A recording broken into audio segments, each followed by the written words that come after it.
Hey guys, what's going on and welcome back to Shifting Lanes 2. My name's Chad and today we are talking about Gran Turismo, what is basically killing their customer score or player score, and that's the microtransactions. We will get to that in a later video, but we really wanted to talk about this one, just our impressions of the game in general. Despite the microtransactions, Gran Turismo is actually a really good driving sim. It stinks that they kind of nerfed credits and the progression and all that other sort of stuff, but behind it is actually a really good game. Now that's not to say it's not without fault. Hansen and I love it for different reasons, and that's exactly what we talked about on our most recent stream. If you want to check out those streams, head on over to our Facebook page or Shifting Lanes Live on YouTube. As for this video, if you like it, give us a thumbs up, share it with a friend, and ring the notification bell so you get all of our content as we release it. We have these stream highlights, and we have some pretty epic builds lined up throughout the course of the year. A 700 plus horsepower Mustang, and Gregson's V60 Polestar, which is going to be somewhere in the neighborhood of 500 all-wheel drive, straight six, glorious Swedish horsepowers. A lot of really cool stuff coming down the pipeline, guys. You're not going to want to miss it, and that's why you should ring the bell. But as for me, that's it. I'll catch you in the next one. I had just won this E30 M3, you know, in like real life, this classic car is worth well in the 6 digits. And then I have to basically take this car onto FR with German cars. And I could just go out and buy my own, but I was like, well, I already have this thing and I basically have to kind of like modify it slightly so that it's somewhat competitive. I know this is just a game, but I started feeling guilty for like modifying this classic car. I'm like, should I really put this $600 air intake into this classic M3? You did it to your I did it Veloster. anyway. That's a future But I'm classic. like, I hesitated for a quick minute. Should I be doing this? But anyway. Yes, you should put X tape over the headlights too while you're at it. Make it happen. So like the thing with Gran Turismo's, for as far as I can remember, is if you took a road car and then gave it the most power it could possibly handle, it didn't handle it. You would never get grip. You would never get anything. I did a Mustang in this game with like 800 horsepower or 750 horsepower, somewhere in that neighborhood. And like you're in a race and you just, you know, you're trying to be good on the throttle and you just look down and you see the traction control meter just doing this. Like, it just won't hook. You know, this is an all NA build. This is like a DTM tribute build inside of Gran Turismo. It even has the, what Gran Turismo calls the wide body, which is hilarious because it's just rolled fenders. It does it enough to where you have to mess with the offset on, or the width of your wheels with the offset and stuff. So it's kind of cool in a nerdy kind of way with that. I did a Mustang, and here's arguably one of the coolest things about Gran Turismo as a whole, and what I was really cool, and you see a little bit of it here with the vents. They nailed the exhaust, like they nailed the exterior. You get all that stuff, which is okay. I can tell you right off the bat, this is a premium interior, but it doesn't have like the Recaros and stuff. But the infotainment system, the volume knobs, all that stuff is as is. The shift knob, the cup holders, even the stitching on the armrest in the center there, the e-brake, all of that is as it is in my car. If you look at the Speedo, it says ground speed on it, like it does in the Mustang, paying tribute to the P51 Mustang and stuff like that. It's crazy the detail in this game. There's some things about the game that I'm not a huge fan of. I don't like that in this Gran Turismo you can't sell your cars. I now have 2 Mustangs. Oh, really? Yeah, you can't sell. You can't do that? No. All I can Why do... would you sell a car? Credits? You can't sell your car for credits. So like if I go change car, all I can do is just change a car, right? I can't do anything sale wise. I can get rid of duplicates, but I don't get credits in return for it. What happened to bot grinding like the Sunday Cup to get 1 million credits? You could still grind the living hell out of the events and things like that. But then you get the cars and sell them and get like cool stuff. But you only got the reward card, I think, once, unless you sold it or something like that. No, past ones you got reward cards every time. So you obviously see my Mustang up here, and then if you scroll down, I got a reward Mustang. Oh, okay. Same car, and you can tell this is not the performance package because the brakes on the wheels. Can you like discard it at least? You can get rid of it, but like it used to be, you could just sell stuff. That's one thing I'm like not a big fan of, and I think it's too campy with the cafe thing. You need to collect. Oh, so really? Then I got to listen to this guy talk incessant, like. So there was a Mustang challenge. I'm like, all right, let's see what insight these guys have on the Mustang. I disagree. I actually like that cafe portion a lot. Maybe for like certain enthusiasts, like all these information you may already know. I just like to see it presented in this video game. It's like, it's a very relaxed atmosphere of like learning about cars.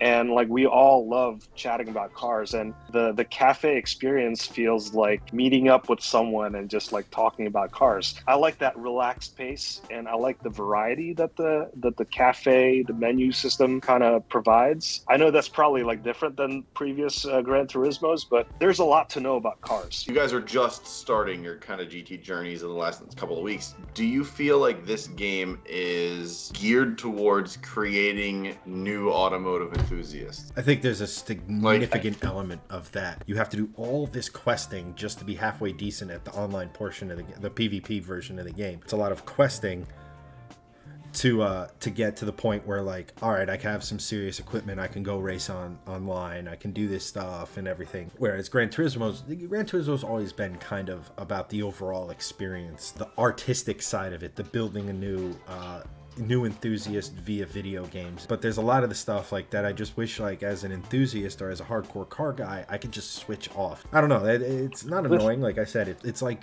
grinding a game to build up a character. Yeah. In this case, you're building up your cars, and then you can go and do the PvP stuff, the online stuff. Like, what I really want to do with this is eventually get to a point where we could have some late night viewer races, maybe with myself or Hansen or something like that in it. That would be cool. So, like, I like that. You know, where we basically sit back and watch you guys race, and, you know, if we get enough, we might, you know, do some things for the guys or race us and see how trash I am or whatever. The video games have been about real people, not the game itself, right? It's a means of, you know, like Greg, you and I used to play Gran Turismo 6 a ton. So, like, the social aspect of gaming is where I kind of gravitate towards. You know, to each their own. Gran Turismo did not become this big and this successful by simply catering to... If it simply catered to people like me, a lot of people would not even bother with it. So I get why it's there. So to answer your question, Greg, about whether this will kind of like promote car culture, definitely. Again, like, teach you in digestible ways, and, you know, little bits and pieces of just like all the backstory of, like, well, why was this car a classic? It's almost like little bits of trivia that you also actively race in. When you progress through this cafe system, I just like the variety that it offers, and it also, you know, teaches you a lot of driving dynamics and like how cars just generally behave on the track. We were going through like a all-wheel drive Japanese cars, and I basically had an R32 Skyline GTR. Shocking. You know, it was like, yeah, it was one of those gift cars. I was like, I might as well modify this one because I love this one anyway. Gave it the wide body treatment, and, you know, It had like racing suspension, racing brake pads, and it was basically, you know, just kind of like the R32s of old Gran Turismo. Is basically like the cheat code. It was so great. You could just throw this thing in the corners and just power through and accelerate through the corners. After I spent about maybe 9 races with that thing, they send you to this front engine rear wheel drive German car.